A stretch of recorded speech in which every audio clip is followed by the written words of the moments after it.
saka ndandigone kumanija bhizinesi rako zvinhu zvako zvakashanda zvega izviri pano ndandafunga ndinokuvhurira shopu asi pashopu apa indokwandokwanisa kuti tichena tiri pamwe chete ndakateva pachakaipa zvikanzi asi hapana firiji ndakateva firiji nindani imwe magetsi andishandisa ndiri kwachakora tichiregedza tinotora firiji iyoyo nokutsvagira pakutongotichirenda tichishanda tiri pamwe chete nyaya yataurwa pa zvaanizonuri zvaataura zvirwere zvaarerenga zvakafiriji zero zvakungoedzera pane vhiriji pampam hazvisi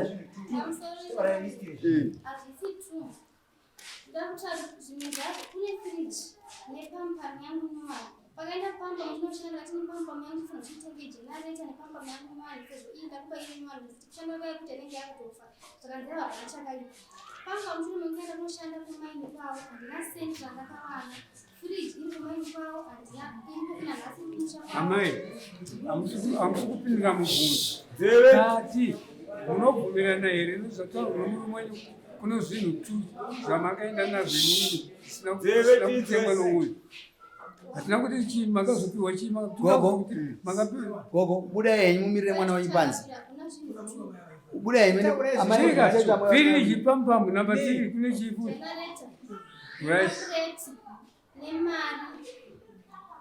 mari rega tikuverengere musikana ungatipesidzere nguva yedu panapa pane friji unoisa here pampam generator haurizivi ngandipa mudziyo makangopotsi madiki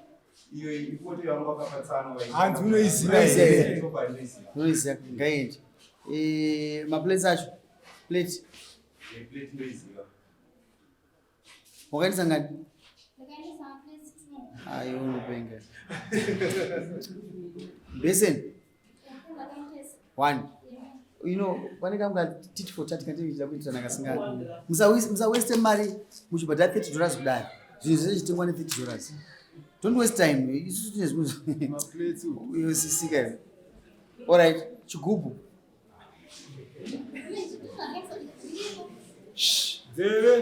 ada spoon yeuden kutenda here iwe ita yes koiwawirire kudare kumpaka kusemushine mari yaakashandisa kwanzadzi yake $200 yange iri isisi haisi yako iyo haisi yako anokumenazo muchuda murume ramai ane imwe mari yati mari yangu 50 plus 30 plus 50 plus 30 inovaita $80 yemaschool fees yemwana ndowani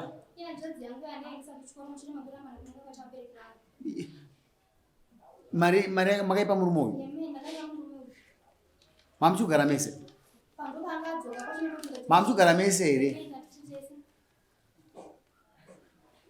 maexpenses mvura 60 chikafu 30 diesel 40 ndizokumainizvo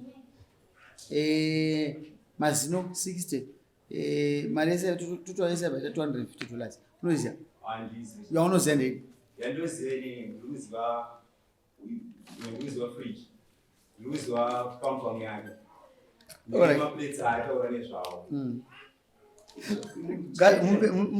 unomupa izvozvo ndomupa handi maplates aisa amupai maplates aabudisa kana mari inosvika $20 nekuti spoon chainoita 50 cents mari $200 hauna chikwere chake chi200 une chikwere chatsano ndonga vazoya vachida mari yavo mira une mari yake inoita $80 yeschool fees yemwana auizivi wakamupa pandakatoenda ndinoshandisa pampamyo ndomari yacho yandaishandira ndikatomupa mari akatotira kumaini ndikatomupa mari iyozve ndakatanga kutuma mwana kuti ende kupiwa mari akarwisiwa kuti mwana anopiwa mari iyoyo ndikazoenda inini ndikaniniwa ndina mari ndikapiwa mwana wacho ndikazokwereta mari kune munina wangu kuti ndikumbira ndipe mari ndendise mwana anobhadhara school fees tazinzwa unomupa $80 unovapa sei wabvuma kuti ndinowapa iwo mbenge uchitawo nedare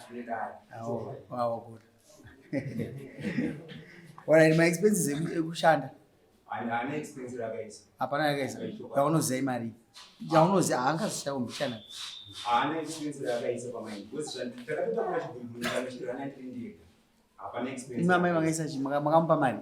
Ini ndakatanga kutosponza chiguru chichitanga kuda pamene kuti ati ndine maraundi atirikukanda mukadzi wangu. Saka pansa ndane mari inozoita business. Unofanira kungochiendesa mari pandinopiwa rondozo kuchegera. Ndopandaputsa mari yese ndichiendesa zvinhu zvanaka ane mari. Ndopakandiharisa kumaini chigurasiya ipapo. Ndikafonera atizvaro ndikavati nindafunga kuenda kukadenyaya iyi. Vakandiva memusayendi tikapedza kuinga mateni mopiwa zvinhu zvenyu zvese. Handingachanga akapiwa zvika 12 dzakwanisa chandakapiwa zvinhu zvichiteka kyako. Atizvaro vacharo. Havana kuuya kwaya amweni. Why? Kwaya amweni wauya. Amweni waro. Munoiziva nyaya.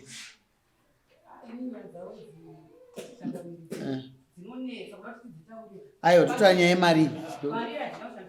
Hapana munoziva. Asi mudzidzisi vakaramba hazina basa. Havana kurambana nekufanira kuroka vakambuya kuti akuzvachinzwa naye sakurambana hawana musaka mwana wangu akateera. Akateera izvozvo. Sakateera pakazofanana majina anoita manhima pamupamu pachona purezidenti akateera kuti haana kurambana. Saka chinotanga kakurambana tisati tataura zvese zvatinotaura. Imimi gupura hapana rakamboiswa. Saka alright munofanira kupiwa $80 semwana wechikoro. Nemaplace munofanira kupiwa. Fridge yoendesa fridge. Nepamba. Generator. Chandinokumbirawo ndechekuti muona inini ndandikumbira kuti kana iye achinge ane mwana unongona izvezvo handina kwadi kushanda. Saka ndotokumbira kuti iye kana zvichigona inini ndakashandisawo mari pakutakura fridge ndichienda naye.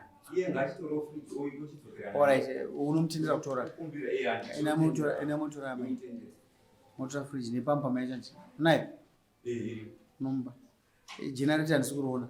Bosa hanganyepe kana zvinhu zvisanga chivhunda. Ai, amai.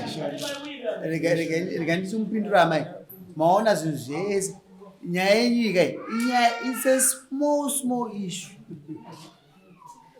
Zvimwe zvese maita muri mumhuri. Tiri kutongokudzorera kuti mupana uyu asare murugare. Bozi ndaona tuntu ndokuona mukadzi akunyora spoon. Mupe zvinhu zvake.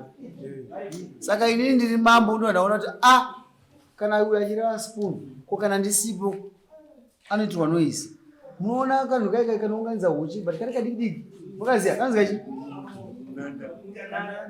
kanotobohwa kupfuura nyuchi. Kana kupinda muzere nyuchi inongoti ng'owe vayaenda. Saka ndinoda kuti zvinhu izvo zvipere. Ndofunga mazuva zvandataura. Uyu pa$250 iwe partners mairana business iwe nemudzimai wako. Apa ndaona hangu akakuleta kuti ndakasponza yeye hazvina kuipa. Iwe unomupa 125. Mazuva zvandataura. But chimboteerera kana 125 ilosi yako iye 125 ndeyake. Saka unomupa just 125 plus $80. Mumafridge mupe zvimwe zvese zvirapa ine mufana ndiri nani mbobuswa kudare. Ndinongozviunganidza ndomupa.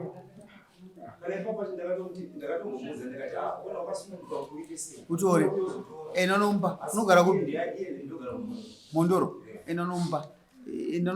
Haya moto unodzorera zvinhu zvacho. Unotora zvinhu zvako wazvinzwa. Mari ndiri kuona mufana kuti handisi kushanda.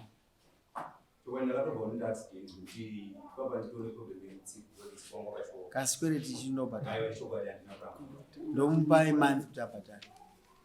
Munhu anomhanya. Mama, munotengesa zvimbudzi zvenyu zvitatu. Kubhadhara chikwereti. $80 plus 125. Mazvidzwa mai.